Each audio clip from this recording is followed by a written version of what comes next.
There's something about heading north, something that sets it apart from all other directions. No one heads north by mistake.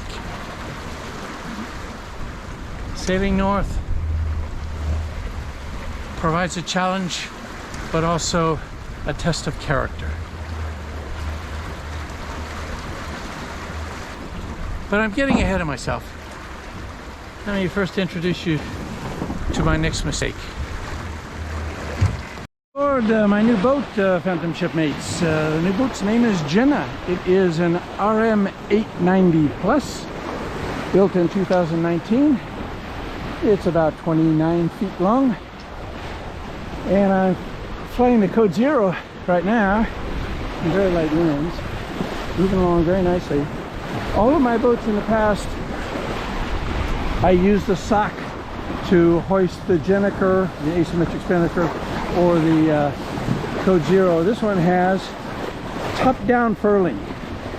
Now, top-down furling can be a bit tricky. There's a whole bunch of different techniques. Some people put out the Jenniker, put out the Genoa or the jib before furling or unfurling the code 0 or the asymmetric spinnaker. Other people turn up into the wind to furl it. Other ones fall off a little bit to furl it. So I'm sure I'll develop my own technique after I get a lot more practice with it. And what's the optimum? Every boat, I'm sure, has its own personality. Okay, top-down furling on a Jennifer and asymmetric spinnaker. First thing I did was install deck level running lights, obviously on the stern as well. I have masthead lights, but I don't think that's legal going in and out of port with just a masthead light on motor. So I went ahead and put those on. I discussed that a little bit with my bongo as well. I think it's safer to have that. And the next thing I want to do is apologize to all of Christian Williams fans. Look away now, because I spent 2,000 euros and installed a spray hood. So, okay, when you sail the places I sail to, you need that for the protection from the cold wind. Something else that's unique about this boat is that it has a square top sail. In French they call that un grand voile à corne. It gives you a lot more power. Those triangular sails are very inefficient up at the top. So this gives a lot more power, which means I have new techniques to learn there too. I need to put the reef in much sooner because it really gets overpowered very quickly. And when you have that square top sail, that also means running backstays. So I've got, obviously the upwind backstay is tight right now, and the downwind one is loose. You can see it flopping around there a little bit. That's because it won't clear the sail. It'll foul in the sail. So every time you do a jibe or attack, the first thing you need to do is readjust your running backstays. The other thing that was kind of interesting is I was playing around with the numbers. On this boat here, and I'm sure that the naval architect that designed it, Rumba, didn't have this in mind, but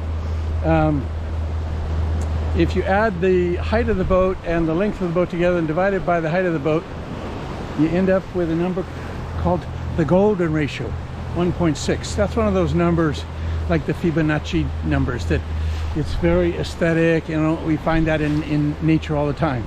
So the golden ratio is respected on this boat, which means it's very attractive. Now this one has a solar panel, a fixed solar panel on it as well. It does a good job to keep my batteries fully charged while I'm in port. I'll see what it does when I'm out at sea. I also have what the French call a flying solar panel, which is one that I just bring up on the deck, tie it down, and hook it up for when I'm at sea. And so I'll be using that quite a bit, I'm sure, in my as I move forward here. Now, looking aft, it has the open transom, which I'm sure bothers a lot of you if you don't like the open transom. But let me just tell you that this is not downhill going aft. Downhill is this direction. or this direction. So things don't naturally roll off the back of the boat there. So I wouldn't worry about that. If you're considering getting an open transom boat, trust me, it's just not a factor. You don't worry about that at all. This boat has Raymarine instruments in it. This is an Axiom Plus 7, but the screen is way too small, so I don't even turn it on. I just save the energy. And down inside, I have installed an Axiom 9 screen. And you can see that. Axiom 9 is much easier to read. And when I'm here, I can see my AIS contacts. That's what those green things are there. Those are AIS contacts ahead of me. Something else I installed on this boat, that's what this is a remote autopilot. This is Raymarine's version of that. It's a bit clunky. I prefer the NKE one, but okay, it serves its purpose. And as you're a solo sailor, that's great. Now I want to show you one or two things aft here. This is what's wonderful about this boat, is that you can see out with no problem at all out front.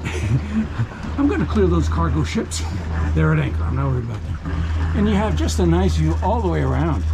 So if you're cooking or resting or something, you can just take a quick scan of the horizon without having to go out into the rain and whatever. The first thing I did was to install a heater. Now that's the Eberspacher one. Probably cost me about 1,500 euros by the time I had it all installed. So I did that all myself. If you're gonna do it, don't install this kind of a heater. I did this kind of a fuel tank with it. In fact, I'm installing this one here to replace it. These leak when you heel over. It leaks out of the nozzle on it, and also that fitting where the fuel comes out down here, that leaks as well. So don't put one of those on your boat. This is my normal fuel tank, it's a 60-liter tank, and with that I also carry 40 liters in jerry cans.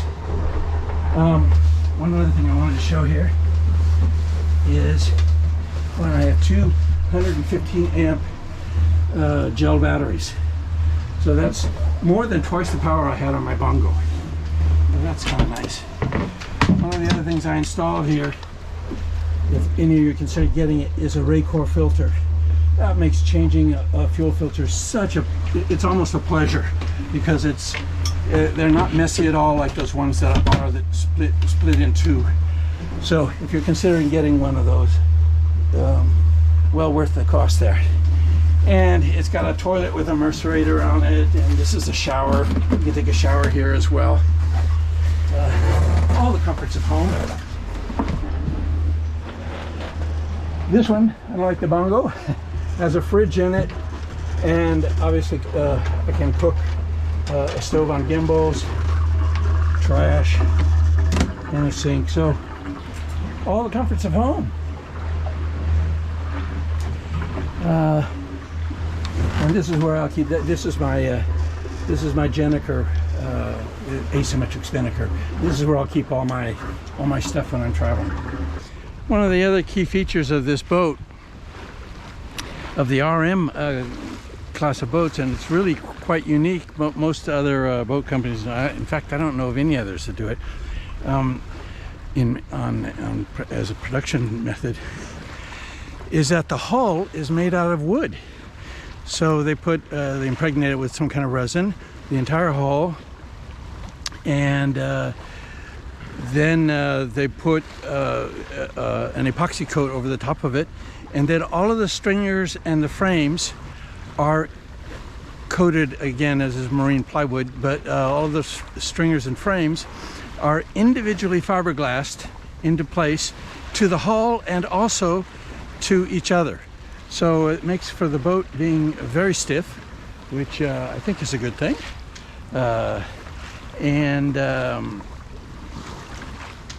It's quite unique. Now the top deck here is made out of infused polyester, and they've got an anti-skid coat on it.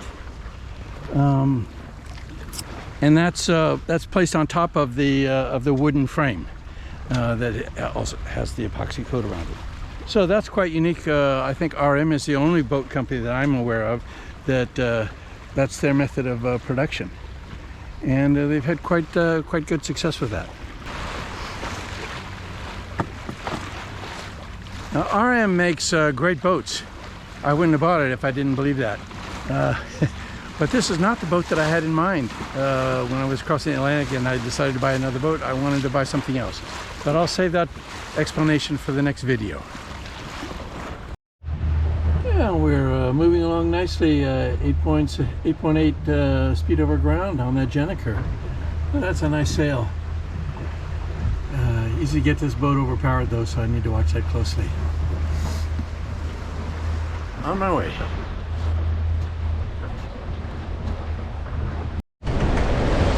And this is what fishing buoys look like that have a GPS fitted to them. So this shows up, it looks on the screen just like a ship,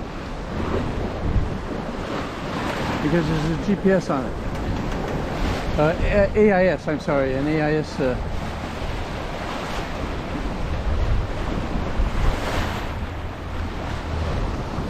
I sure hope that's not a drift net. I hate those things. Anyway, that's something you have to. I actually think that's a good development now that they're putting AIS on fishing buoys. So I like that idea.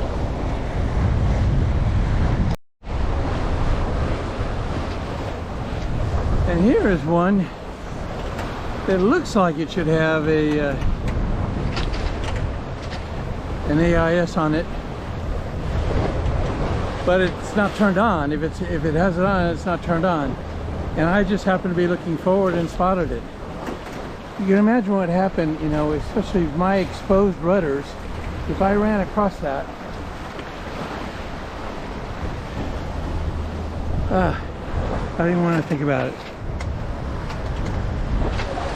So, my admiration to those of you who sail the coast of Maine. I just can't go there with a boat like this. It would. I have two rudders, twin rudders, that are exposed. There's no keel in front of them, so they would be ripped off. Or not ripped off, I'm exaggerating a bit, but certainly damaged. It's just after midnight. I just wanted to show you. This is the entrance to the TSS that goes to it's the entrance to the English Channel.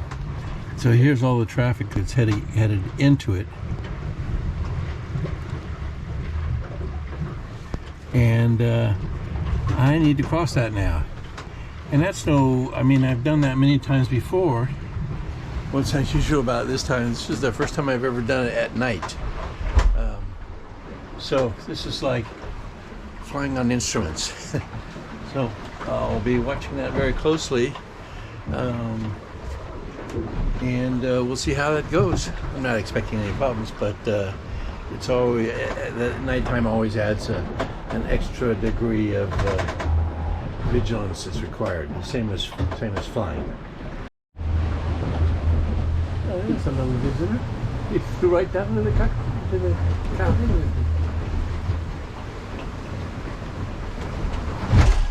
Take those broken wings and fly away.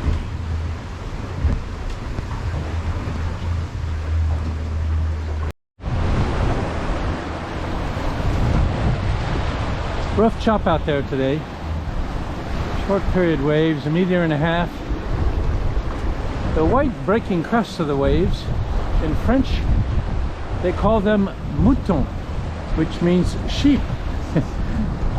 And the English call them, and correct me if I'm wrong about this, call them white horses. In America, we could call them white caps.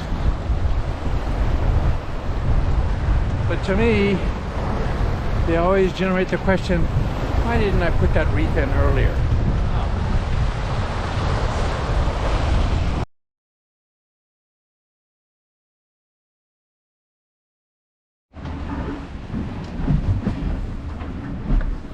It is 4:15 in the morning, and I have just turned on the lights just so we can see this a little better.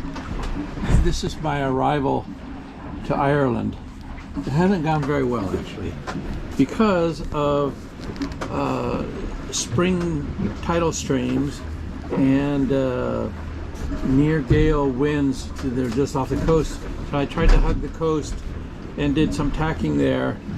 And you can see this was the planned route. This is the tacking route. And I still got 2 more tacks to do before I get there.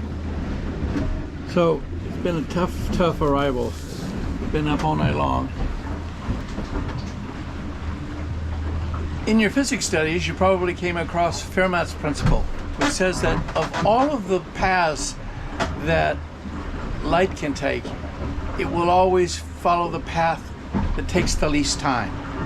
So there's a sailing corollary to that, which is of all of the paths that a sailboat can follow, it will never take the path that takes the least time.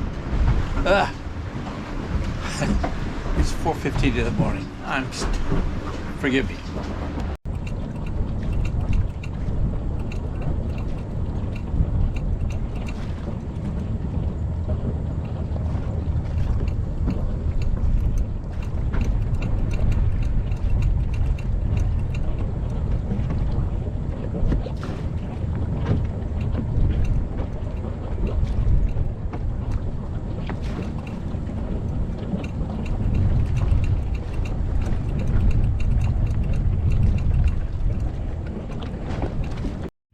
Well, Jenna, looks like we made it. The first leg of the adventure this year, a 500-mile passage from La Rochelle, France to Dingle in Ireland. And now I'll probably do one more point north in Ireland, and then, well, destination unknown. Look whose boat Jenna is parked right behind. Pat Lawless was doing the Golden Globe race this year, but he had to abandon. So I guess this is his home port.